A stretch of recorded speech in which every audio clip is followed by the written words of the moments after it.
ખાઈ લઉં તો ધોઈ લઉં તો એટલે હું ખાઈ લો નહીં ચાલ તે તો એક દાડો પણ બીજે દાડે સાહેબ મેં નિહારમાં આવવા નીકળેલો પણ તમારા ઘર પાસે પાસ થયો તો તમારો પેન્ટ બી હું ખાવા મૂકેલો હતો એટલે કદાચ મેં એમ જાણ્યું કે મારો જ જેવો ઘાત તમારો પણ હશે એટલા માટે પછી વળીને ગે લાગ્યો આ એક બહાનું એટલે એમ તો ટેલેન્ટ અમારા ધર્મમાં પણ બહુ છે તો એના માટે પણ એકવાર તાળીઓ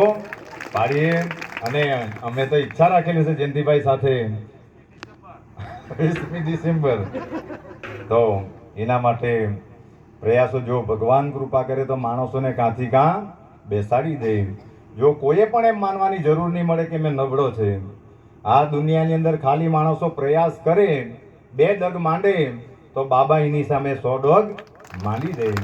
આવ્યા એટલા માટે કોઈએ નબળા થવાની જરૂર નથી દરેકની અંદર આવા ટેલેન્ટો ભરેલા છે પણ એના માટે કાઢવાની જરૂર છે અમારા રાજેશભાઈ 100 ને રાજેશભાઈ કઈ હમણાં છે 122મી કથા બિલપુડીની અંદર છે તો એકવાર એમને પણ